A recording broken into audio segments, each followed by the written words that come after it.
Welcome to the seventh module of the SLP's ABC series. This program is Learning the Power of Words. This program will focus on how we learn to comprehend and express meaning using words and to recognize the continua of semantic and word difficulty.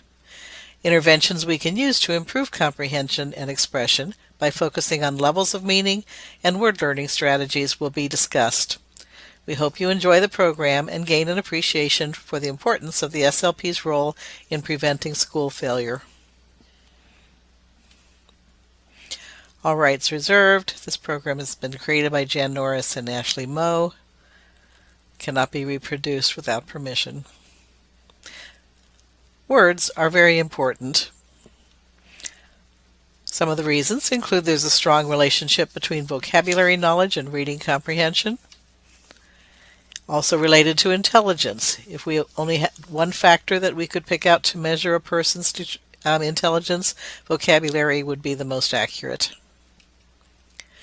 Poor vocabulary is the hallmark of language literacy and cognitive disabilities. Whether the child has hearing impairment, specific language impairment, learning disabilities, dyslexia, and so forth, vocabulary is going to be one of the defining characteristics. Because poor readers read considerably less than better readers, the gap between the good and poor readers in vocabulary becomes progressively greater as the child advances through school. So we've talked about the Matthew effect in the past. The poor get poorer and the rich get richer. There are many indirect sources of vocabulary learning. Daily conversations and oral language experience with adults and other children. Listening to adults read to children. And then finally, extensively reading on one's own. All of these factors contribute to our vocabulary development. Students with special needs or at-risk students are often not good at indirect learning because they don't engage in conversation as often. They don't alert to new or interesting words. They're passive in their learning style. They often don't listen carefully when read to. Again, that passive response. And they usually don't read on their own. And when they do, they don't read at a deep level of comprehension. But students can increase their vocabulary if they have wide-ranging experiences. The more experiences you have, the more new vocabulary you need to talk about those experiences. Sufficient number of exposures, and we'll talk about the level of exposure kids need to a new vocabulary word before it becomes their own. Active engagement in learning new vocabulary words. It's not a passive type of learning activity.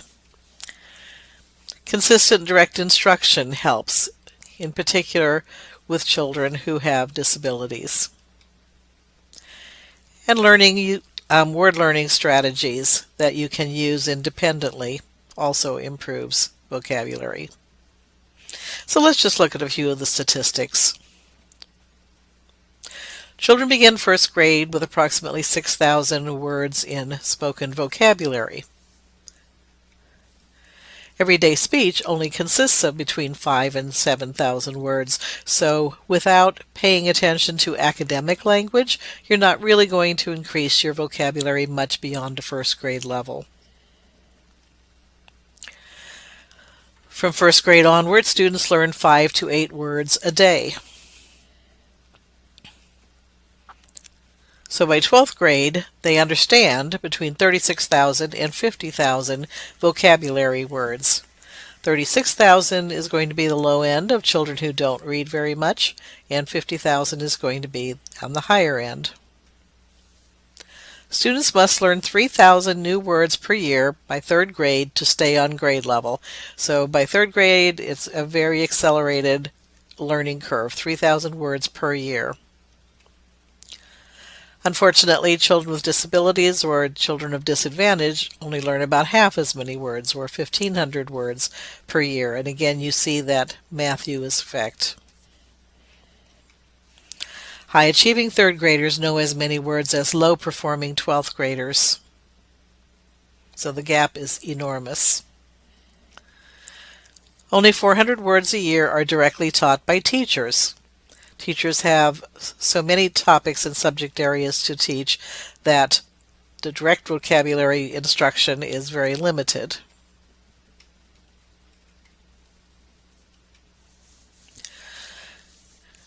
Organizing vocabulary for learning. We're going to talk about two ways of organizing vocabulary. One is a continuation of the SDS model that we've talked about throughout this course series, and this time focusing on the semantic aspect of it. And then finally, tiered vocabulary, where we talk about Tier 1, Tier 2, and Tier 3 words. All right, as we've learned, the SDS model is going to talk about first the situation. We did that in Module 3 when we talked about our response to intervention in the SLP. So we talked about changing the situational context, reducing the demands by lowering the expectations by adding visuals or by breaking things down into smaller components. So changing something in the situation so that the child could learn, and we studied that in Module 3. Module 4 and 5, we looked at narrative and expository discourse and looked at strategies for improving a child's ability to process discourse.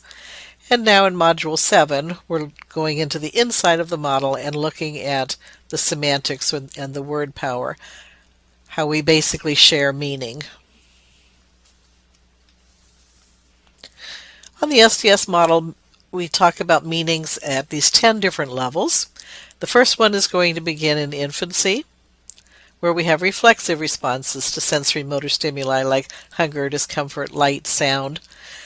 I think that we talked about these baby cries, that when babies cry, it really is a reflexive cry. So ne is a hunger cry, and it's a reflex from the sucking reflex. Ow is a stomach pain. He and eh are different kinds of cries that we have. So basically they're reflexes coming from different parts of the body telling us what the baby wants or needs. And that's called reaction. It's just a reflexive response. It's not purposeful. It's not intentional. The infant isn't going, oh, I want to tell them that I'm tired, or I want to tell them that I'm hungry, and so I'm going to say this particular kind of cry. It's just a reaction or a reflection. By the end of the first year, objects and events are noticed, and an indication is produced, such as pointing. So now children are purposefully showing us that they understand something, and they want us to share joint attention. They want us to pay attention to what they see or what they're thinking about. So that's an indication. Still a nonverbal response, but clearly representing something that they want to conceptualize to us.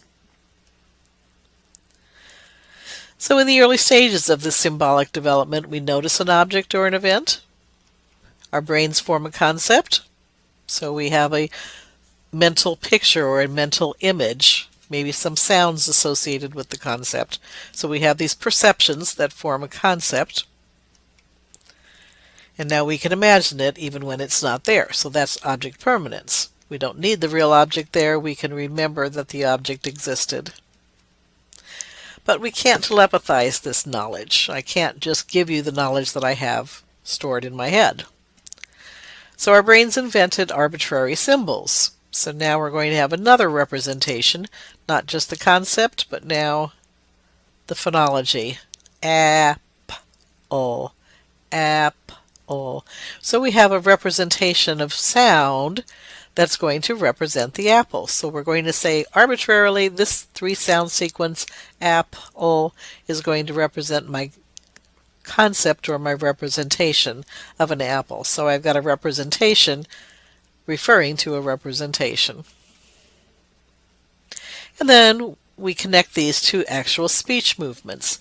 So this representation is going to connect to the motor strip, and the motor strip is going to send the signal down the brain, and we actually move the articulators to produce the sound. So now the spoken apple is going to activate the representation in the brain, which activates the representation of the concept.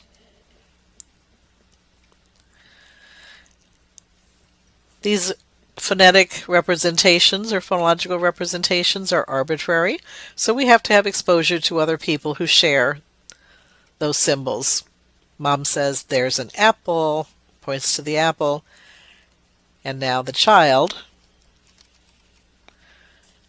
has the representation in his or her head of that sound sequence referring to the apple, and so now the child speaks apple.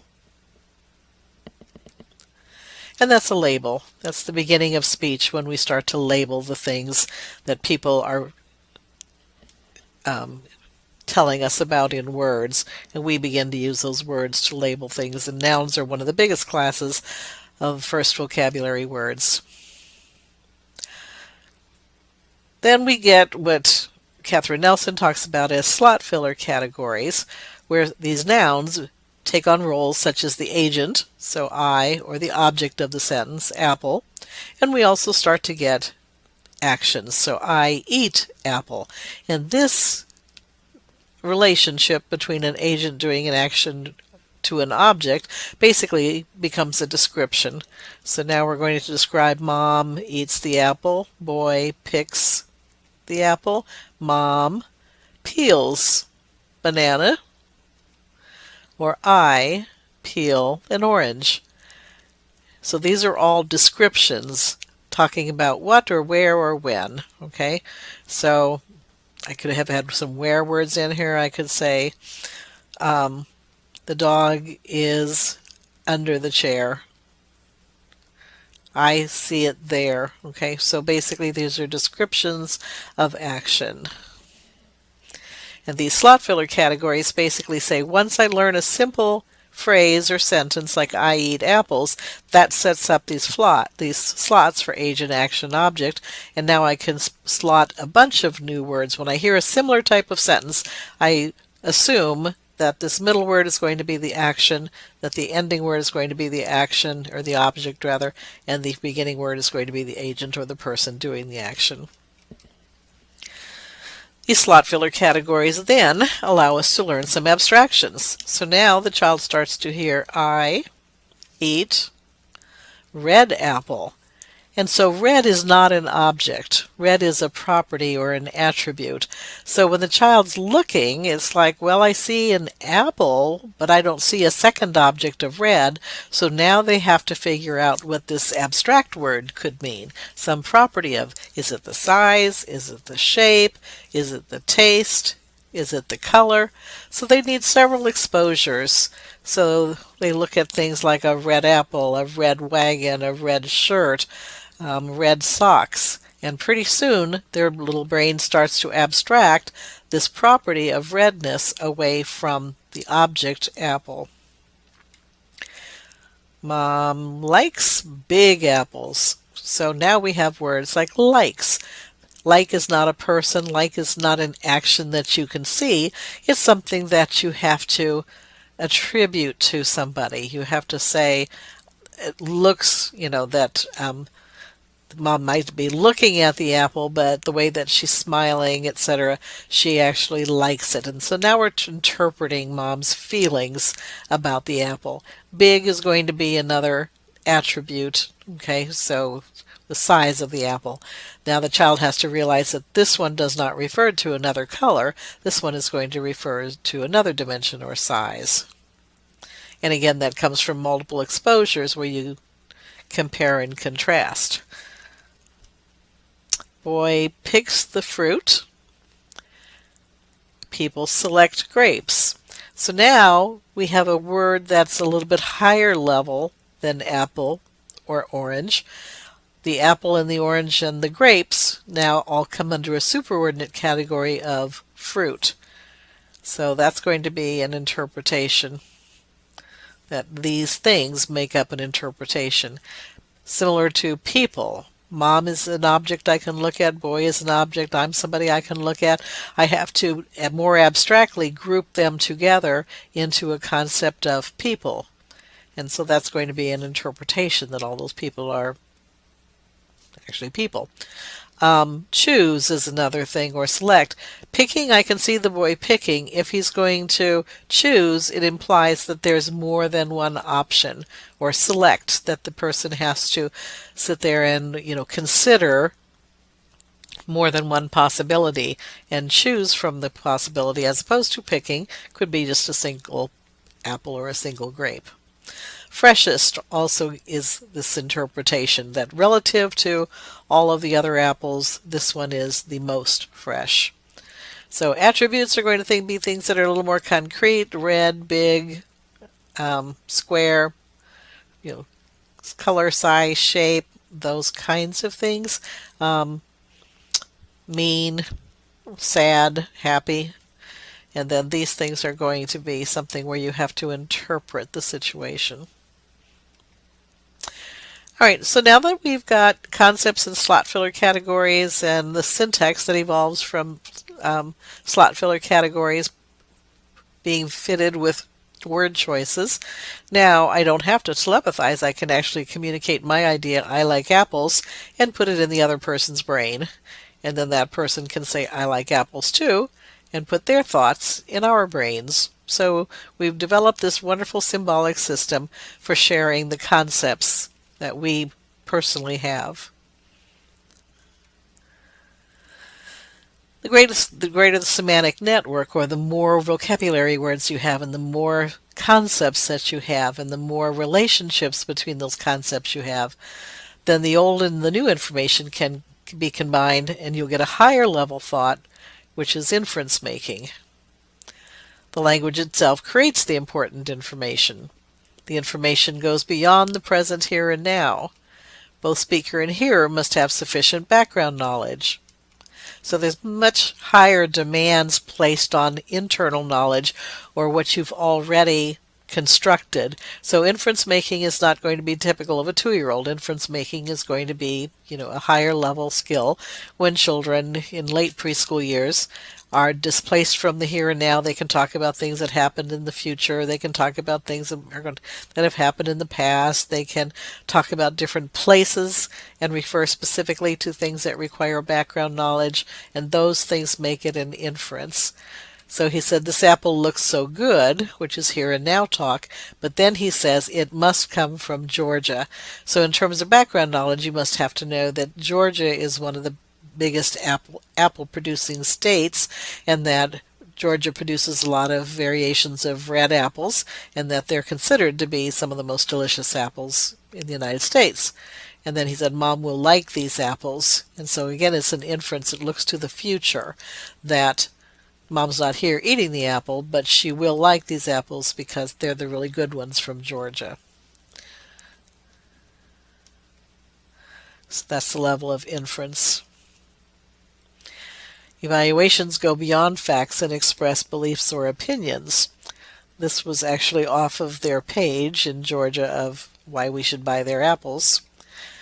Granny Smith apples are the best apples because they offer a delicious combination of tart, sweet flavor, and crisp texture. Their 12 to 18% sugar content gives them a bold and spirited taste. So it's partially vocabulary. So we have words like delicious, tart, sweet flavor, crisp texture, sugar content, bold, spirited. So it's partially the vocabulary words that are making this evaluation. And then it's a lot the syntax and the relations between things. Because they're the best. Why? Because they're delicious. And why are they delicious? Because they're a combination of tart and sweet and crisp. And those kinds of terms give us the relationships between the words. So the sugar content gives bold and spirited taste. And all of those things are an evaluation. They're more, it goes beyond the facts. Yes, there are 12 to 18% sugar content, but then they go and beyond that and express beliefs and opinions that makes them bold and spirited in their taste. So that's the evaluation. Metaphors, similes, analogies, idioms, all those things get their meaning by borrowing features from other concepts. This apple tastes like a perfect autumn day. So if you think about apples being picked in the fall, then when you bite into the apple, you might think of that perfect autumn day. The cherry red apple was a bite of happiness. He's a bad apple. So you think of a bad apple as being one that's too soggy or one that has a worm. So he's basically making that analogy to this guy. He's the apple of his dad's eye. So we have a lot of phrases and expressions that refer to apples. Those are all at that level of analogy. You have similes, you have metaphors, you have other kinds of analogy. So one thing is like another thing in some way. And then finally, language becomes a tool for thinking about language in the abstract. So we've got our brain inside of our brain.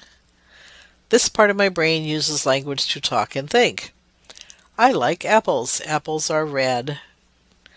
Apples from Georgia are delicious. And now I need a second, higher level part of my brain that uses language to think about talking and thinking. So I can say apple is a noun. Apples can be subcategorized as fruit. Apples are things rather than animals, so I can sit here and think about how to classify language. I can do phonemes. Apple has 3 phonemes. A, P, O. It's spelled with 5 letters. The E at the end is the silent E. Okay, and those things are metalinguistic ways of thinking. So we use our language to analyze our own thoughts and our own language. So now if we look at these levels, there are 5 contextualized levels. We said the reaction was the nonverbal reaction. The indication is a nonverbal point or gesture that indicates that you do know something and you're trying to share your knowledge, but you don't have words yet, you can't telepathize, so you're using gestures and points. Label is the first ability to actually turn those concepts into words. It can be in a sentence, like it's an animal, or it could just be the word animal. Then we have descriptions, which generally add the verbs or the actions or the locations. He ran in the house. He drank the food in the bowl. Attributions are going to be the adjectives or the adverbs, things of size, shape, color, position, etc. So these things are contextualized. Remember, we've talked about contextualized things, which are generally easier to learn because they're visual and present in the here and now. So these are the first 5 contextualized levels of meaning, and we see children mastering these in the 2s and 3s. Then we have the decontextualized levels. Interpretation. Clues are present, but they must be interpreted.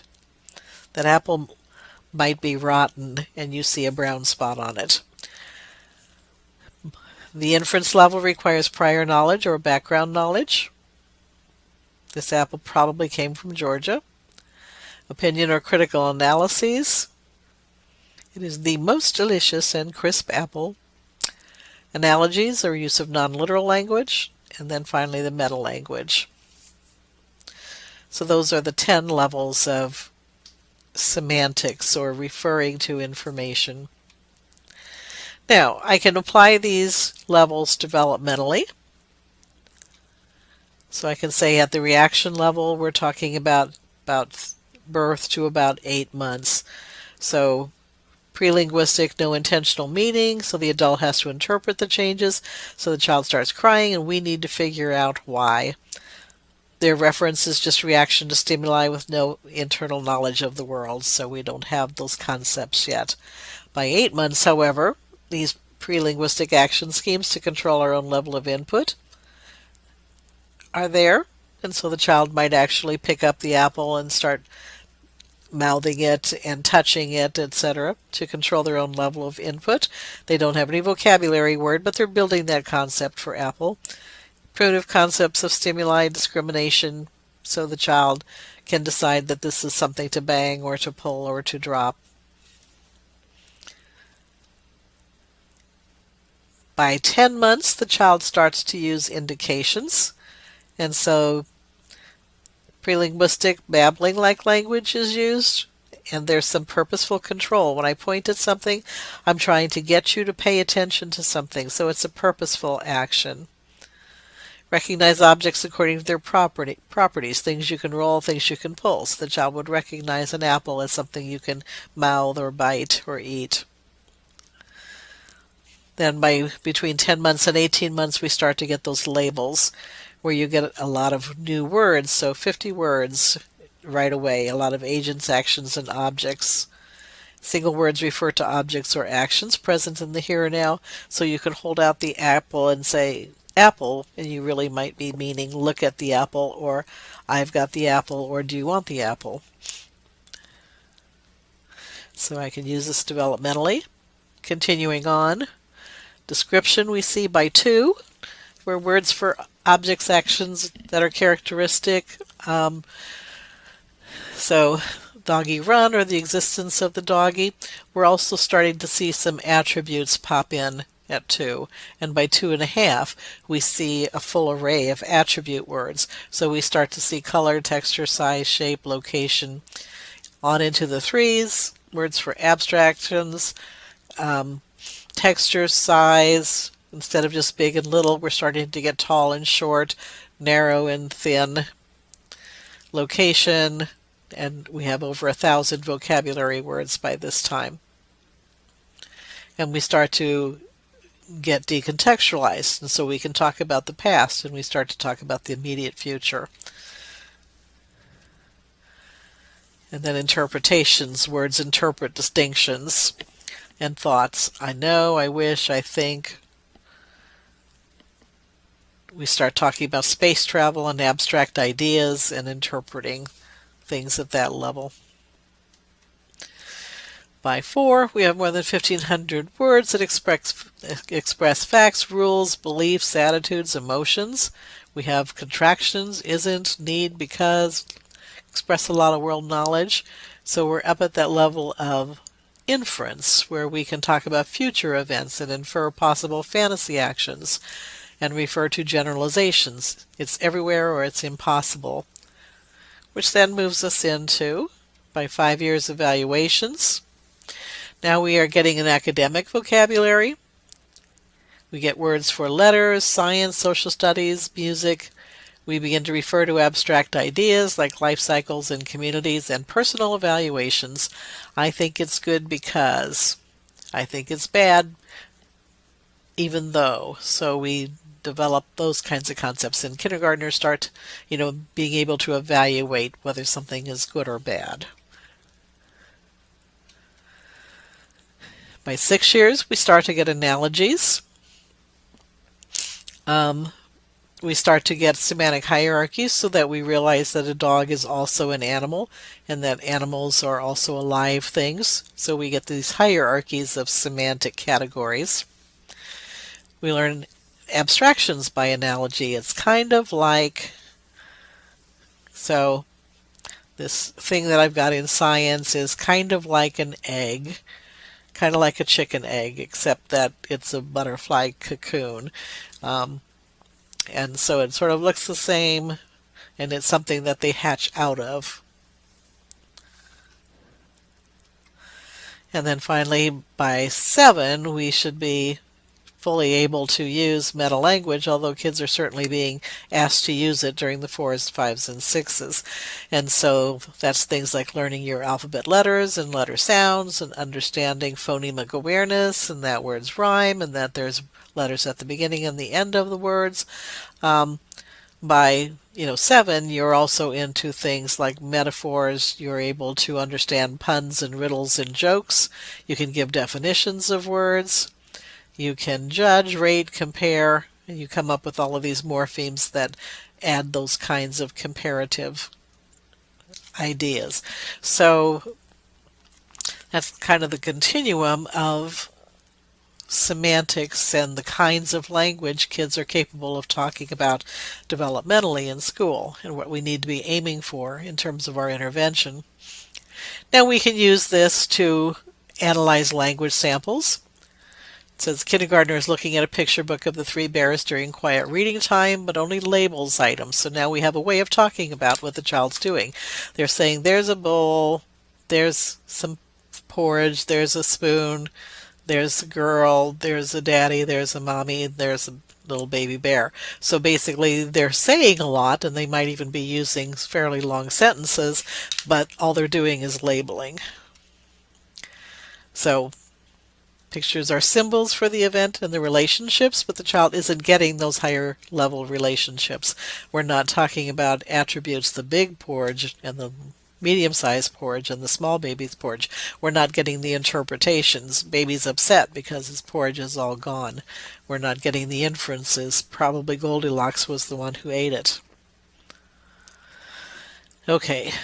The story itself, as we all are aware from Module 6, is written as a series of episodes which each have problems, plans, and outcomes, but instead this child only flips the pages with no understanding of the story plot. And then semantically it's filled with all kinds of interpretations and inference, but the child only labels because they just see the picture as static. They don't see it as action-based. They just see what's there, and so they label it.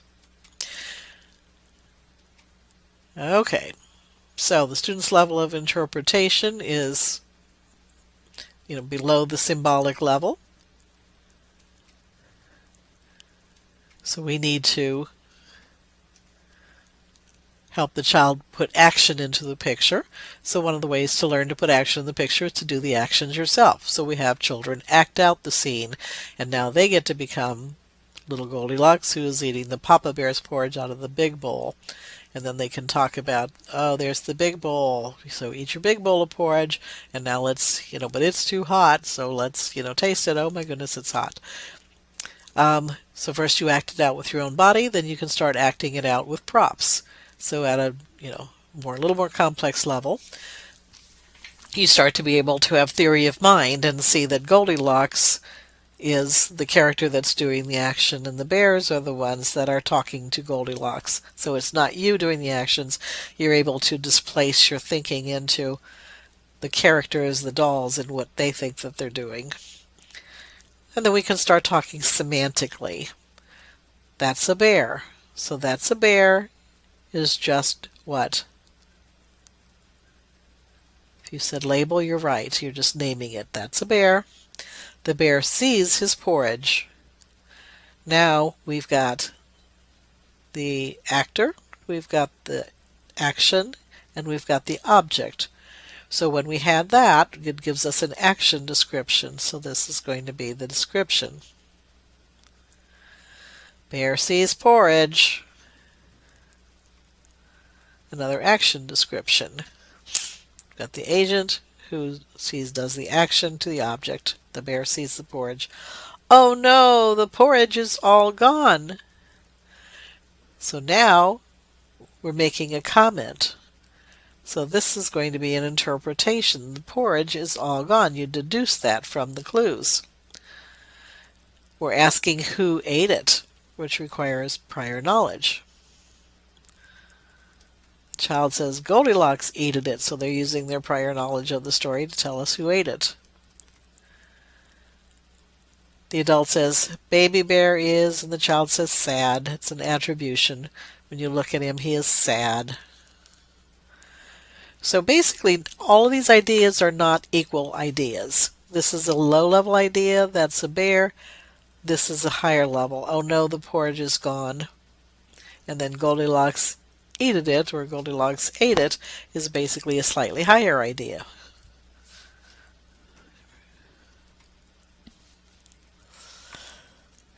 Now, these same levels, while they can be used very effectively developmentally, can also be applied descriptively at any age. So we've got this little story, The Shining Eyes.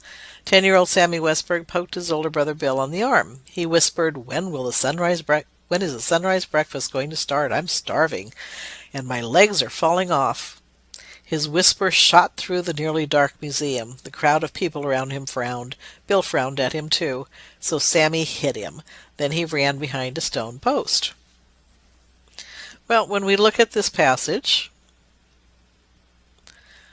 we can ask, who do we meet in the opening scene? And that's a label. We meet Sammy and we meet Bill. So that's information at the labeling level. A description. So now we're going to be going for action. How old are the boys? Sammy is 10, Bill is older. And where are they? They're in the dark museum. How does Sammy feel? Well, it tells us that he feels starving and that his legs hurt. Interpretation. What do you think a sunrise breakfast might be? So you have to interpret those words. Well, you're going to eat breakfast at sunrise.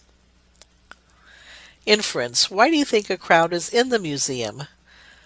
It doesn't say in this part of the story, so this is a place where you have to use your background knowledge to try to figure out why you think people might be in a museum at sunrise. Evaluation. Name 3 ways that Sammy was misbehaving.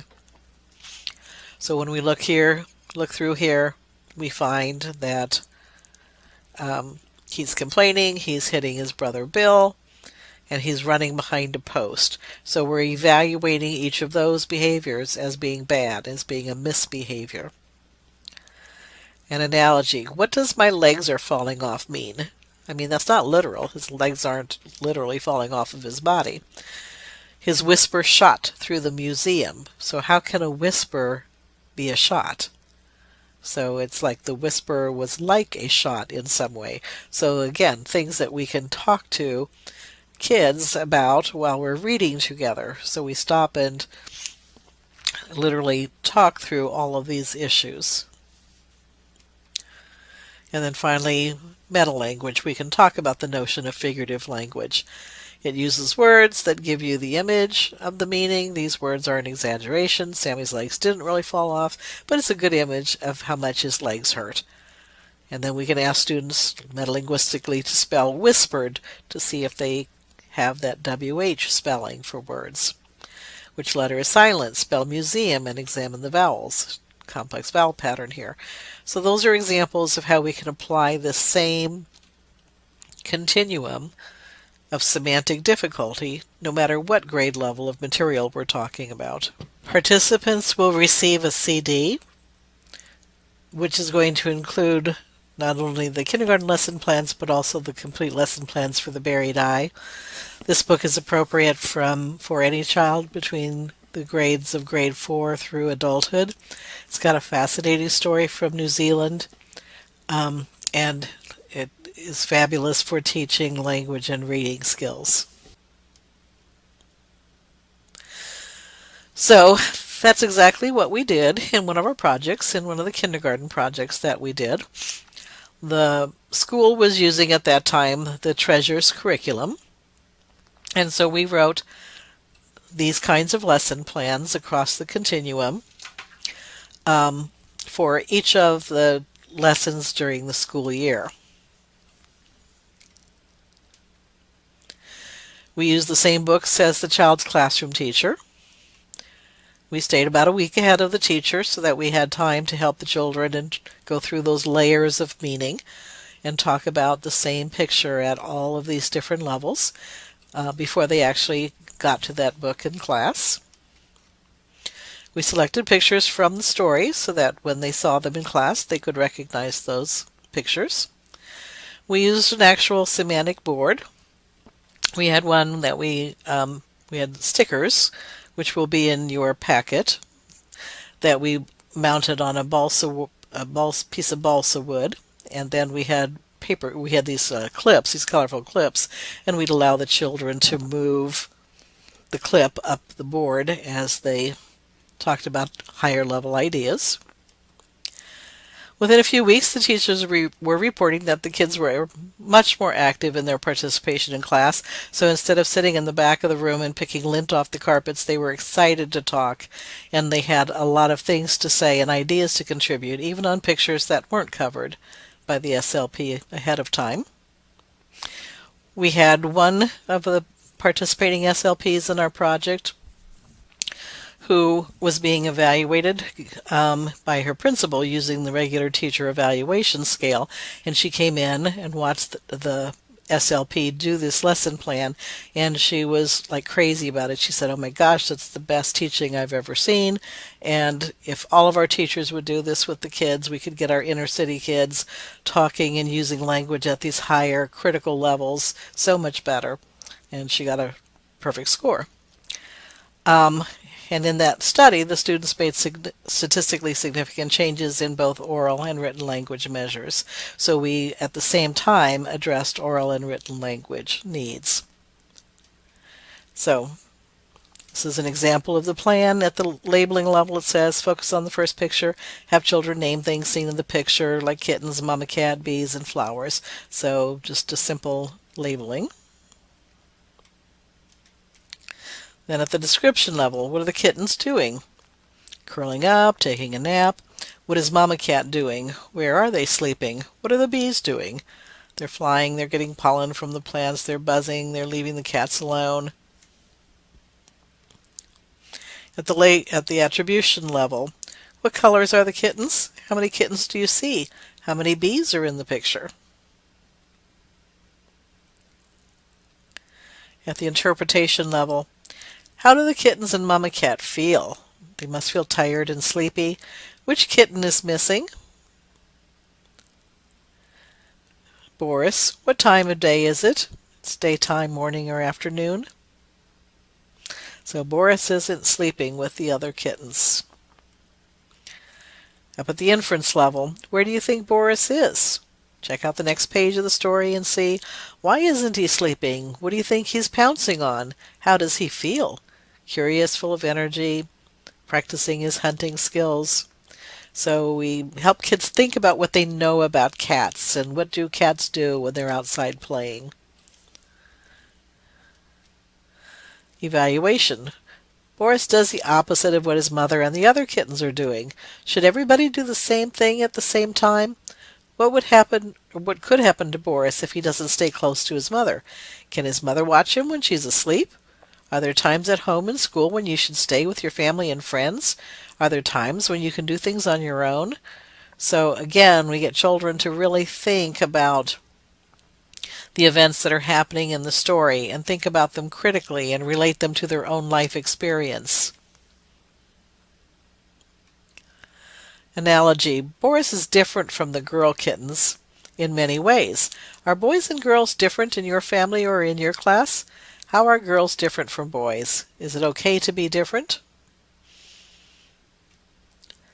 And then finally, at the meta-language level, help the children read the sentences. Give each child a chance to sequence the word cards.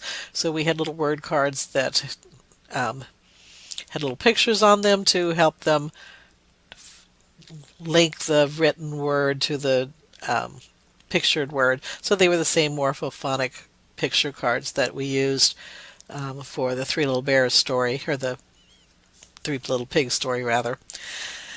The cat and the kittens take a nap, help the children identify the first letter and corresponding sound of words. What's the first sound you hear in nap? What's the last sound you hear in nap? So all of those phonemic awareness kinds of things. So you can see that we did everything from noun vocabulary all the way up through higher levels of interpretation and more abstract vocabulary in a single lesson plan. And we used the vocabulary that fit the picture. So we drew the vocabulary and the concepts that we were going to talk about from the picture. So there are, on the disc that you're receiving, there's these 200 lesson plans, basically from that. All right, so we're going to go ahead and watch a video demonstration of what a lesson looked like for a few moments. This one was about the koala bears. So again, we labeled them as koala bears. We talked about The baby was called a Joey and taught that new vocabulary. And then we started to describe what they're doing and then what they look like and how they feel and what they'll do next. And then talked about why they're riding on their mom's backs and what other kinds of animals do that. We talked about evaluations. Should we try to touch or pet wild animals even though they're adorably cute? Why or why not? Drew some analogy to, is the koala bear mother like your mother? How do they protect their baby just like your mother does? And then we went up to this meta level and looked at sentences, looked at words, looked at sounds within words, etc.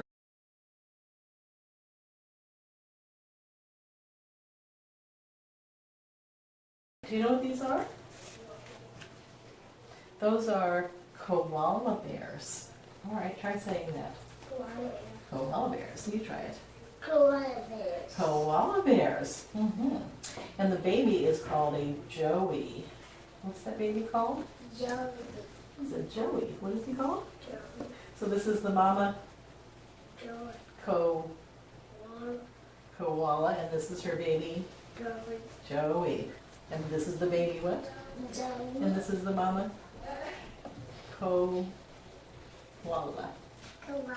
Koala. Now we're going to go up to a bigger idea, and it says doing what or where or when. So let's look.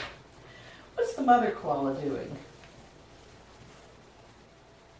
What does she look like she's doing? Sitting. She's just sitting. Tell me she is sitting.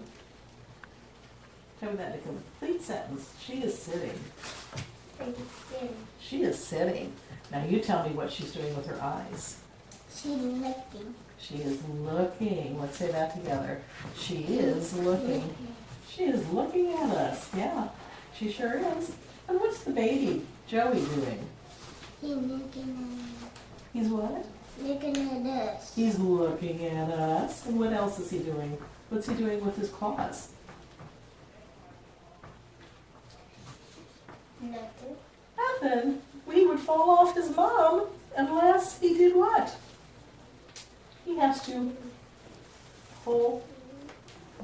On. He has to do what? Hold on to his, Mom. with his Claws. claws. Look at the claws on a koala bear, okay? He has to hold on to his, Claw. hold on to his Mom. using his Claws. claws. All right. How do they look? Soft. Now look, you guys. The elephant's skin is tough, but the koala looks nice and smooth and soft. Soft. They look like they're nice and smooth and soft. That's because the elephant has skin, but the koala has Soft. soft fur. What is soft? It's called fur. Fur. Fur. Soft fur. Size of a nose do they have? A big and small.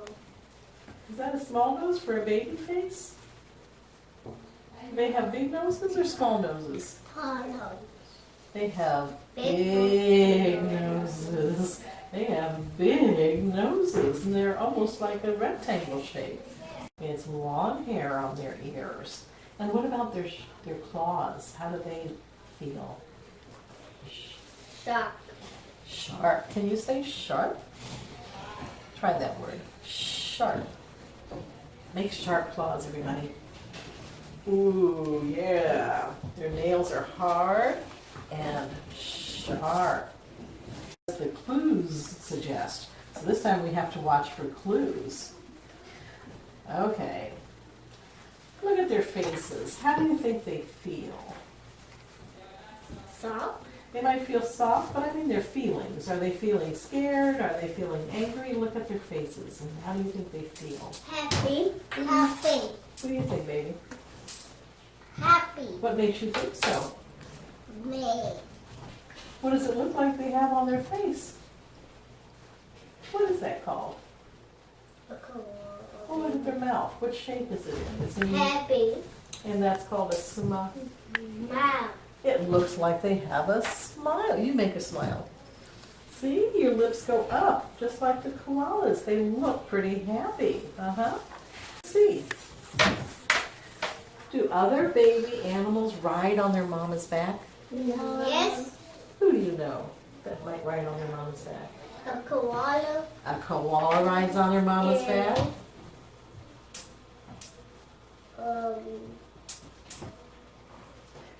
What about monkeys? Do they ride on their mama's back? Yes. Do you think monkeys ride on their mama's back? Yes. They do. What about kittens? Do they ride on their mama's back? No.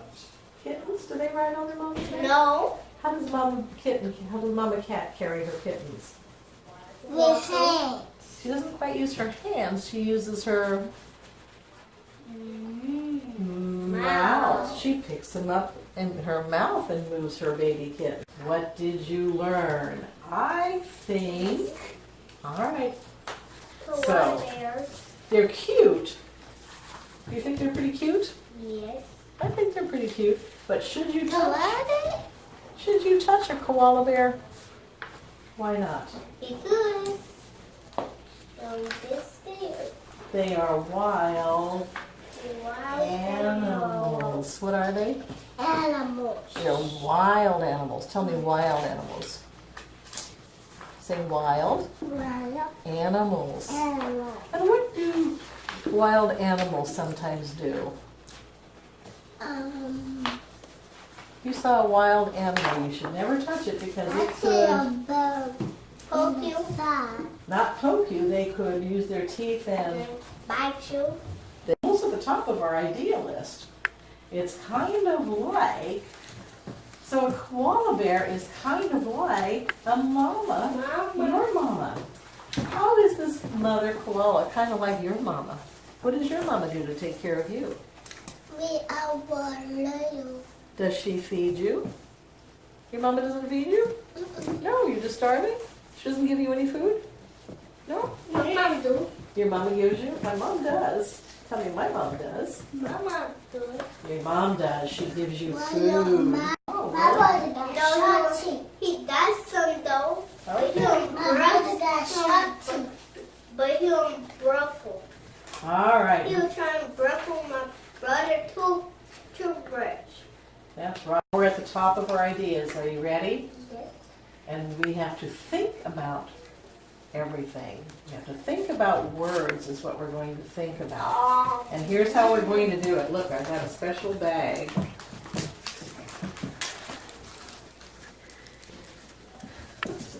Look at these words. It says, I am a koala baby. So the baby's talking and he says, I am a koala baby. A. She says, am. Everybody say that word. Am. Now find the word a.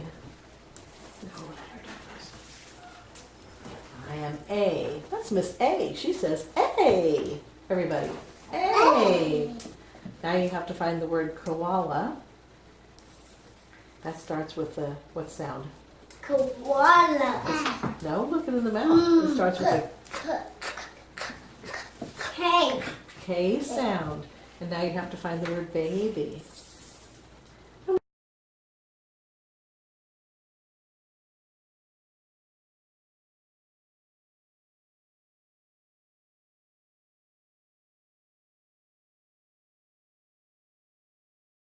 All right. Tell me as many things as you can about this picture. Boy. What? Love the boy. Love the boy. Okay. What else do you see? Heart is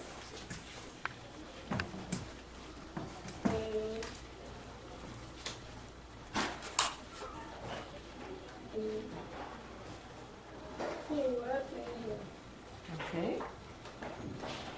What else? I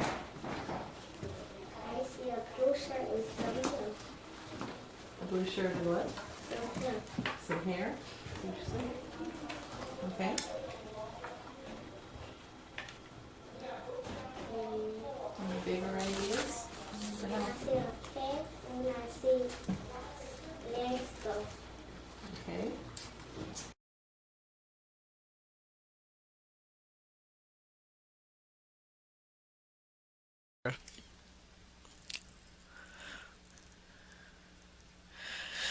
Okay.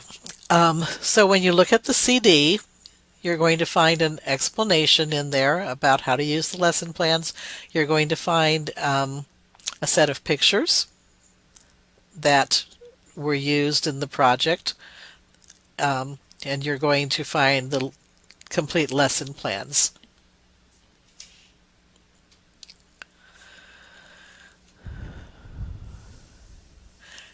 Okay, another way that we can talk about vocabulary along a continuum is by these three tiers that were first described by Beck and McCowan back in 1985. Tier 1 in their model is basic conversational vocabulary, so those first 6,000 or 7,000 words that are the high frequency words that we use all of the time. Tier 2 are new words that represent known concepts, and so these are more elaborated but still common words that people encounter during conversations. They're not specific to a particular content area. So it was said new words that represent known concepts. We know a dog, and then we say a dog pants. And so we develop more refined vocabulary to talk about the dog. And then Tier 2 and especially Tier 3 words are words that represent new concepts, and they basically get into very specific content area. So we learn a lot of vocabulary words for history, a lot of vocabulary words that are specific to science, a lot of new vocabulary words that are specific to math. So here is an example. We've got a word mad. That's an everyday conversational word. Then we start getting some more Tier 2 words. Hurt, hostile, angry, selfish, hateful, critical. And then we have these 2 to 3 tier words. Skeptical, irritated, jealous, frustrated, sarcastic, distant, remorseful, etc. So this is just taking a very specific word that has to do with feelings, and we go from the happy, sad, mad into progressively more distanced words. So you have similar concepts, but they get more specific and differentiated as you move into Tier 2 and Tier 3 words. So these higher tier words clarify and enrich the meaning of known words. A shed versus a cabin, brief versus concise. And those words also can fit along the SDS model. So we can come up with Tier 2 and 3 words that label, describe, give attributes, etc. Tier 2 words are high-frequency words that are used across many different domains, so they aren't specific to math, or they aren't specific to history, or they aren't specific to science. They're words that we use in adult conversation in a lot of different ways. They may have multiple meanings and multiple synonyms. So these would be words like equation, experiment, liberal, dribble, nutrition, impulse, difference, exaggerate, and masterpiece. So we first, encounter equation in something like mathematics, where we talk about a addition or subtraction equation, but we can use that word in lots of different contexts,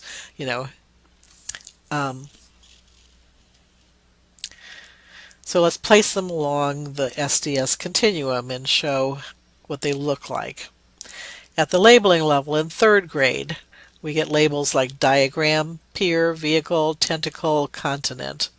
These are examples of, from this website you can go and you can look at their lists of Tier 2 words at each grade level that are expected at each grade level. By 12th grade, our Tier 2 words that are labels include orator, lobbyist, hypothesis, anecdote, or novice. The descriptive words, 3rd grade, arrange, construct, dangle, stumble, multiply. By 12th grade, scrutinize, impute, digress, conform, antagonize. Words that have attribution in 3rd grade, additional, aqua, so instead of blue it's going to be aqua, giant, miniature, fatal. In 12th grade, opulent, parched, florid, geometric, and angular. Interpretations at 3rd grade, furious, careless, nervous, starving, ridiculous. By 12th grade, restrained, intuitive, discredit, disdain, inevitable. Inference words, 3rd grade, perhaps. So again, we're talking about the future. We're talking about things that are not happening in the here and now. The gist, infer, cause, argue. Grade 12, extenuating, compromise, circuitous, and conditional. Evaluation words, 3rd grade, intellect, evaluation, endangered, fatal. By 12th grade, superfluous, ostentatious, serendipitous, and censor. Analogy. In 3rd grade, compare, contrast, opposite, similar, and example. In 12th grade, metaphoric, allegorical, emblematic, hyperbole. And metalanguage.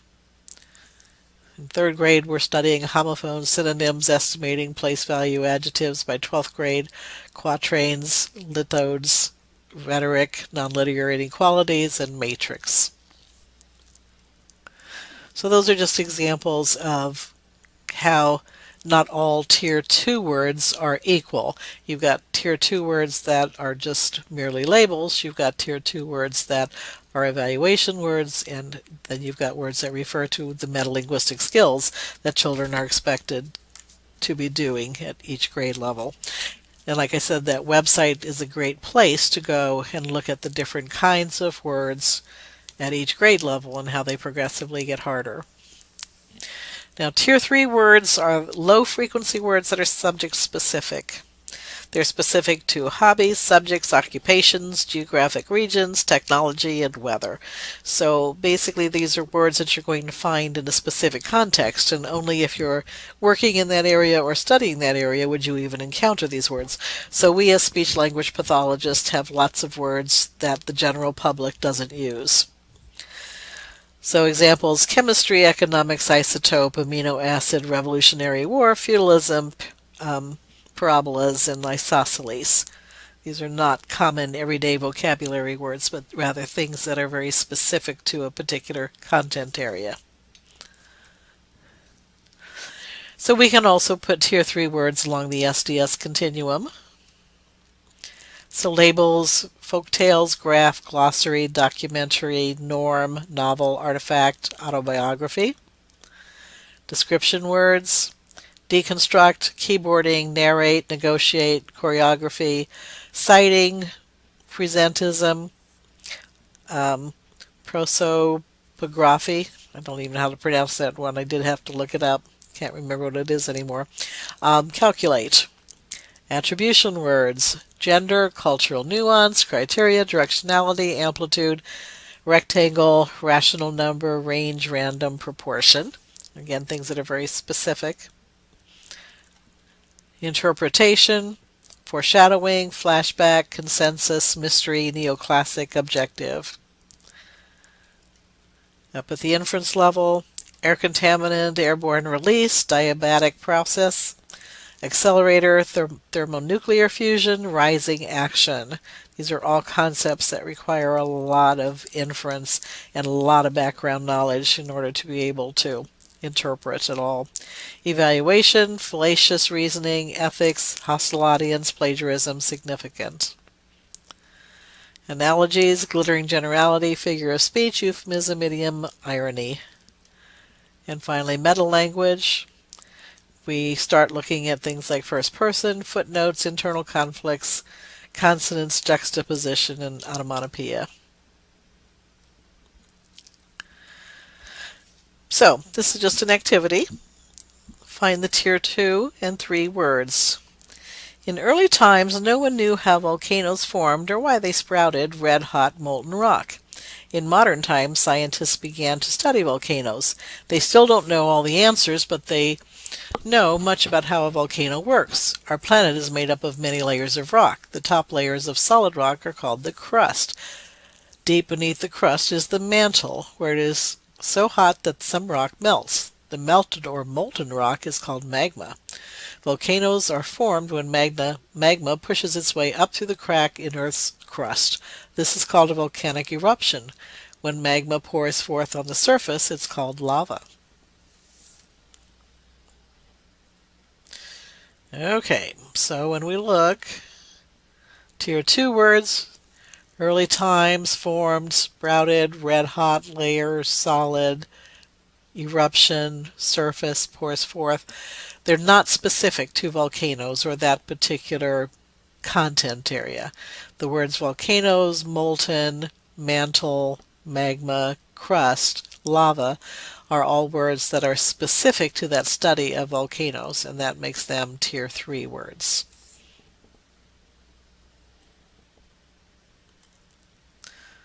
And again, being a Tier 3 word doesn't necessarily mean that it's an older grade level. Little kids know about volcanoes. They might know a little bit about lava. They don't know some of these other concepts that are a little bit higher level. So just because it's a Tier 3 word does not necessarily make it a higher grade level term. Well, what do we know about word learning? It has a lot to do with your IQ. So if you are a child with a gifted IQ, you are required to be exposed to a word about 20 times before you use it as part of your repertoire of vocabulary that you're comfortable using. If you've got an above average IQ, about 30 exposures. Average IQ, 35 exposures. Slow learner, 40 exposures. Mild cognitive impairment, which would include a language delay, 45 exposures. Moderate impairment, 55 exposures. So you're basically talking about a huge difference between the above average child versus the below average child in terms of how many exposures to a word they need before it's something that they can use spontaneously.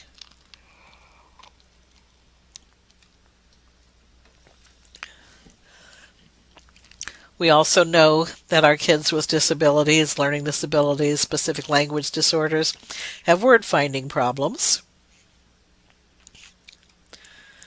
They often choose low information words, so they'll use Tier 2 words when they should be using they'll use Tier 1 words when they should be using a Tier 2 or 3 word. This has a negative impact on their discourse skills, so they're not using words comparable to their peers. They rarely expand the meaning of their words that they do know, so they know a narrow definition of a word but don't have a rich definition of a word. So I can say, yeah, I've got a narrow definition of the word magma. I don't have an expanded definition of the word magma. So if I wanted to really understand the word magma, I can use it in the context of the volcanoes and the magma flowing, etc. But I don't have a deep scientific understanding, and so I would need to study magma to know what kinds of metal is in it or what kind of temperature it requires, etc. They also read less than their peers. So all of these things limit word learning and word depth of knowledge for children with disabilities. One thing that we know is that memorization of definitions is the least effective method for teaching words. It's the easiest thing a teacher can do is to just basically give you a word list and have you look up the definitions and write down the definitions, or try to match the word with one of the definitions provided, etc. So those are common worksheets, but we find that those are the least effective ways of teaching vocabulary and getting the children to use vocabulary at a level where it's their own word that they can use. Robert Marzano's six vocabulary learning steps basically talk about important ways that are effective for children to learn vocabulary. So step one, the teacher explains a new word going beyond reciting the definition. So they try to get children to understand it by tapping into their prior knowledge and also using imagery.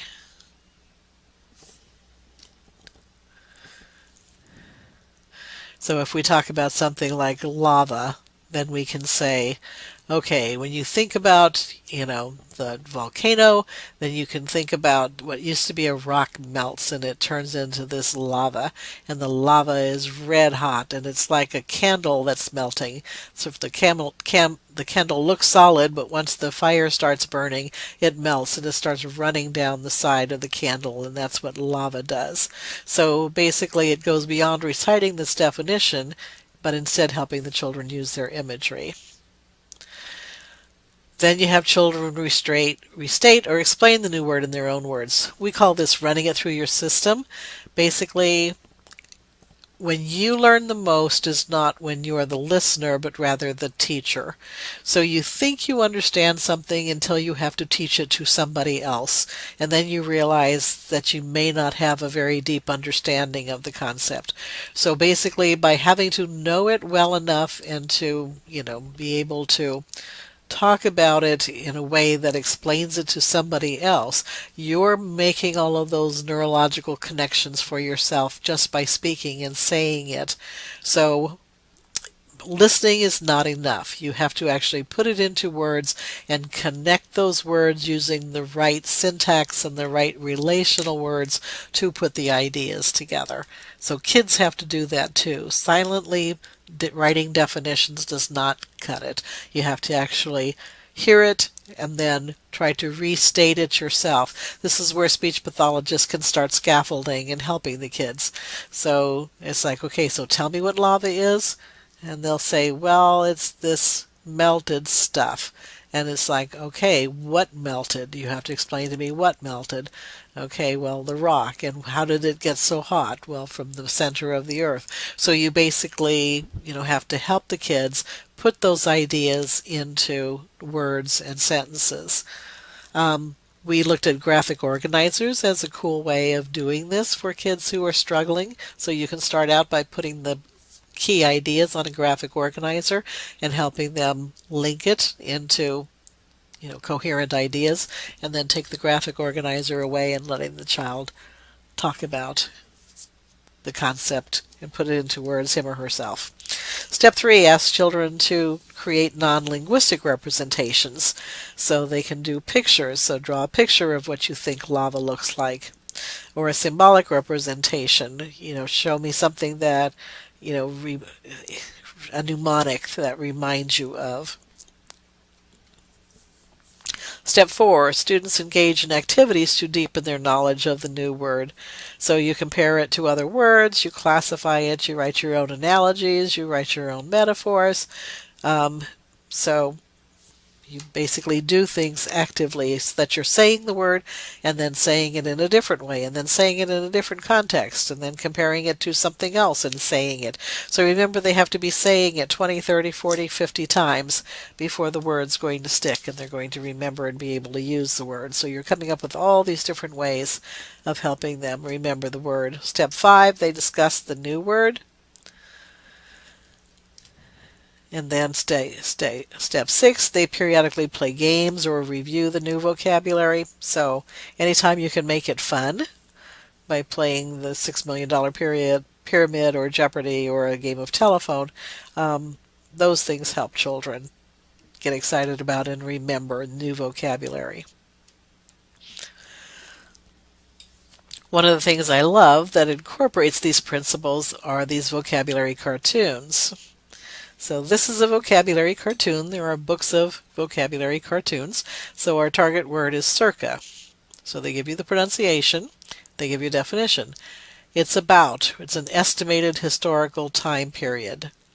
So then it gives you a link word, circus. So circa sounds a little bit like circus. And here we have this prehistoric circus going on. So we've got cavemen that are doing tumbling acts, and we've got dinosaurs, that are part of the acts. We've got, these high wire acts, etc., that are going on between these palm trees. So all of this stuff is happening. The first known circus took place circa 200,000 BC. So they use the word in the same sentence as the word that it kind of sounds like, and then they use it in a way that's funny visually. So you sit there and you think about this circus that was circa 200,000 BC. So it gives you a visual way to make an association with a familiar word. So this one is a phonetically familiar word. Then they put it together in terms of a way to make the content familiar to you. So when was this crazy circus? It was circa, or about, the year 200,000. Then they give you several sentences. The exact date of the first Egyptian dynasty is not known, but is believed to have occurred circa 3000 BC. Circa is another way for about, or more or less, and always refers to the passage of time.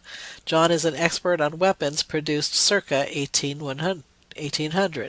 Now you can have the kids go around the room and talk about something that's circa a particular date. So it can be something in their own family. Okay, so I was born circa, and then they can give an approximate date. I learned to ride a bike circa, and then they can give an approximate date. So then they can draw their own vocabulary cartoons. Here's another one. I love this one. Fathom. To understand fully, to penetrate the meaning of. Fat thumb. Doctors could never fathom the reason for Larry's fat thumb. Another one. Buffoon. One who amuses with jokes and tricks. A bumbling or ridiculous person, a fool. Sounds like baboon. A buffoon of a baboon. So now we've got the baboon that's acting even goofier than some other baboons. Okay, so those are vocabulary cartoons. They've got a real good history of improving vocabulary very quickly, and children and adults retaining these vocabulary words. They were developed by a bunch of guys who were trying to improve SAT scores. So the first books, basically were made for people entering college, trying to improve their college entry scores. And they found that people learned and retained the words much quicker than trying to learn other kinds of definitions. And then basically now they've got an elementary version and I think another higher level one. So another thing that's shown to be effective for learning vocabulary words is to make your own definitions, and this is just a note-taking chart. So the word is comparison. It's a noun. And so you give a synonym type of explanation. An examination of studies of two or more things to show how they are alike. Comparison. Then you can do visuals. Comparison shopping for a new car. The Jeep looks tiny in comparison to, and then the child can fill in any car they want. That happens to be a Hummer. Or impact, the effect or influence of something. The image of a Big Mac and fries has impact. Eating Big Mac and fries will have a negative impact on your health. So taking children's own everyday experiences or something they're interested in and using the word in the sentence and then providing some sort of a quick visual sketch, just a quick little drawing on this kind of a form, basically gives them the word, gives them a definition or an explanation, and then gives examples of use, very much like vocabulary cartoons kind of thing.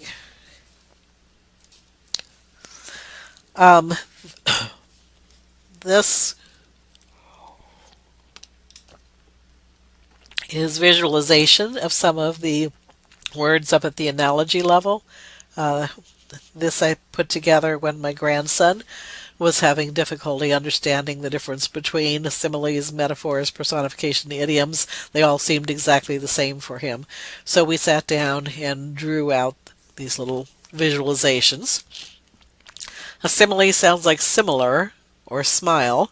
Smile when you make a funny comparison. So saying fat as a pig is a silly comparison, or look like a monkey. So it's got a word like as or like in it. And that made it a simile. As opposed to a metaphor where you're comparing two things but you don't use the words as or like. Instead you use words like is, was, where, were, etc. So Jimmy was a dirty dog. So we didn't say that he looked like a dirty dog. We said that he actually was a dirty dog. So instead of having two things that you compare, it's a single object where he is the dirty dog. Jimmy has been a dirty dog. Jimmy the dirty dog lied to me. Personification, on the other hand, is when you give human characteristics to something that's not human. So the ball kissed his cheek. So we drew the ball as if it's actually a person kissing. The ball whistled a warning. The ball threw itself at the boy. The ball winked at him and missed. So we've got the winking eye on the ball. So all of those things mean that you turn an object into a person. Idioms, a word or phrase that means something other than what it says. It probably made sense at the time that it was first used. Cat's got your tongue, so we drew a picture of the cat who's got your tongue. So that's an idiom. Flashback. I saw an angry bull. All of a sudden I was 3 years old again and an angry dog was about to bite me. So you're basically flashing back to an earlier time in your memory. And then foreshadowing. I saw the shadow and looked up at the red and ripe cherries on the trees. I knew my mom would be baking and it meant the state fair would soon be here. So you're looking at hints that tell you what's going to happen in the future. So foreshadowing means before. So shadows or hints or clues that occur before something happens, as opposed to flashback that you're giving information that reminds you of something in the past.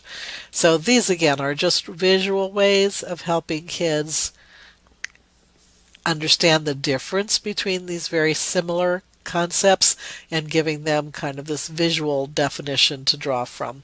So anyway, they'd been working on them all week in school before I found out he was having this much difficulty, and after we drew the pictures, within 15 minutes he understood the differences and was able to independently complete his homework.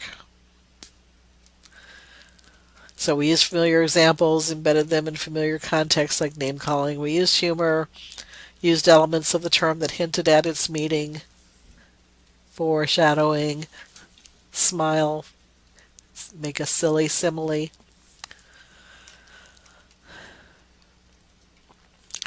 Students can now see the differences between the words, can hold the pictures next to the sentences.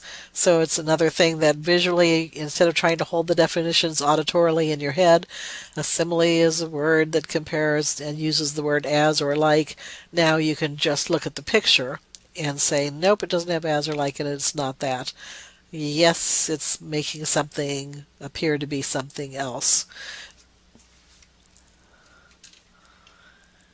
Okay, also provides multiple modalities to remember the word and its meaning. All right, teaching word learning strategies. Using context clues. Learning to use words and word parts, so root words and prefixes and suffixes, so making sure kids understand those things. Using glossaries in the dictionary. A lot of our kids do not have the skills for alphabetizing and looking up words in alphabetical order and struggle to use tools like glossaries and dictionaries. So basically spending some instructional time helping them master that skill is useful, or asking others as a strategy. In terms of context cues, there are basically 7 types of context cues. I use these with kids all the time. Now, I don't have worksheets, etc. We basically, once again, just read good children's literature. And so we're basically going to use these context cues as we go. So root words and affixes. People who study birds are experts in ornithology. So we're going to look at ornithology. That's one of the science things. It's like biology or geology or geography, basically. So it's going to be something that we study. So that means something that you study. And people who study birds, and so this word must have something to do with birds. So ornith is going to be birds, and then the ology is going to be the study of. So helping children to figure out what the word might be by looking at some of those cues that are present in the prefixes and the suffixes. Relational words. So that's going to be because, unlike a lot of conjunctions, are going to be relational words. Unlike mammals, and so now we know where there's going to be something that we're going to compare. Birds incubate their eggs outside, but unlike that, something else is going to have to incubate their eggs inside their bodies.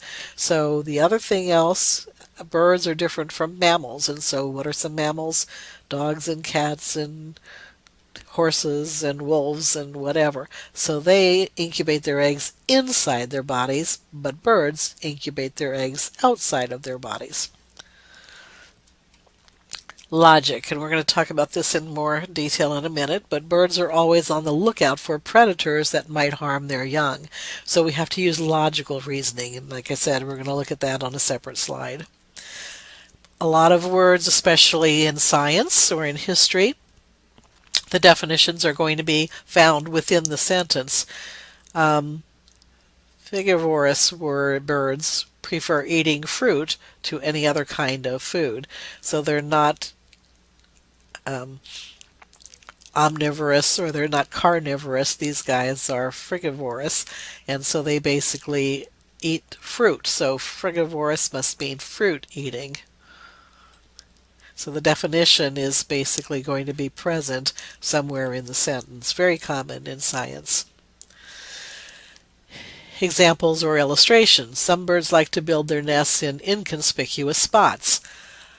And then they give you, within the sentence, examples or illustrations. High up in the tops of trees, well hidden by leaves. So again, kids have to learn how to pick out words like high up and well hidden that give you clues to what inconspicuous must mean. We talk and we talk and we talk. We sit there during our book readings and we talk about they build their nests in inconspicuous spots. Let's look at the rest of the sentence and figure out if we can discover what inconspicuous means. High up in the tops of trees. Okay, so are they building them on the lowest branches? Are they building them near the ground? Okay, no, they're building them way at the top. That's harder to spot. Well hidden by leaves. What does that mean? Okay, so would the eagles be able to see him when they flew overhead? No. Would people be able to see it from the ground? No. Would squirrels be able to see it? No. Okay, so they're well hidden by leaves. So that makes them inconspicuous. Okay, hard to spot, hard to know that they're there. So we do that kind of talk aloud to help kids figure this out. And then we use grammar. Many birds migrate twice each year. So here's our noun, migrate, and this tells you when, so this must be an action. So what kind of action might birds do twice a year? Then you can start talking to kids if they don't get it right. Then you can start talking about, who do we see on the lakes in the summer that we don't see in the fall, and then they come back again in winter. What kind of birds do we see? Well, those birds are migrating. They live somewhere else during the spring and summer months, and they live somewhere else during the winter months. So they're migrating. And then using surrounding sentences. Very often the hints to the meaning are not found within the sentence. Very often the hints to the meaning are found in surrounding sentences. Seagulls glide long distances over the open sea, hummingbirds hover motionless in midair, and eagles swoop down to capture prey. But not all birds are aerobatic experts. So what's aerobatic? Okay, it's like some birds are aerobatic. They swoop, and they hover, and they glide. And so, again, it helps kids figure out that you're talking about the kinds of actions that birds do, but not all birds can do that. Okay, not all birds even fly. So maybe we can talk about an emu or somebody that doesn't fly at all.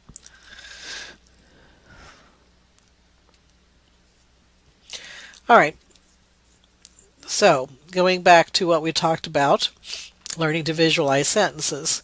Birds are always on the lookout for predators that might harm their young. So, we can start sketching. I downloaded some pictures, but you can just do it with the whiteboard and start sketching.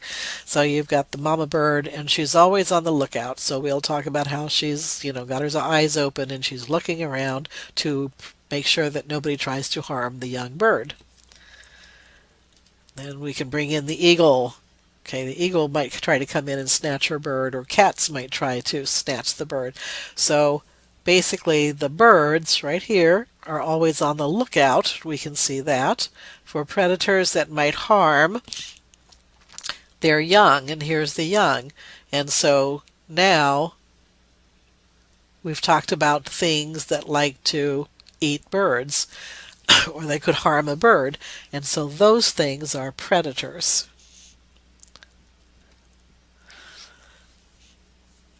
And here's another visual that I love to use with the kids that helps them to figure out these kinds of meanings.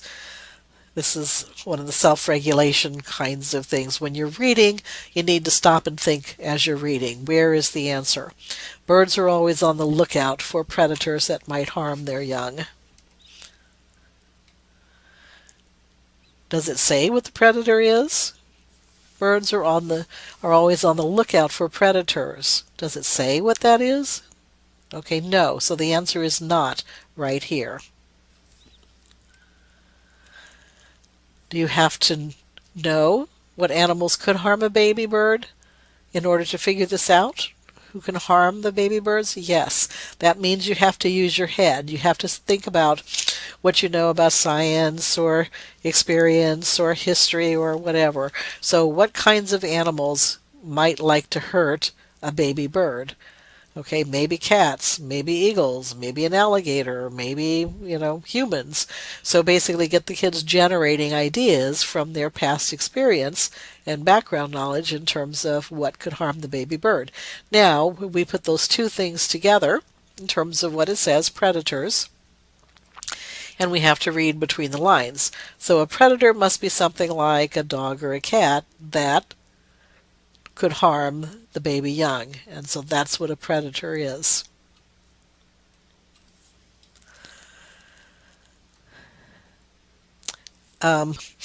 This helpful graphic is on the SLP's ABCs, CD.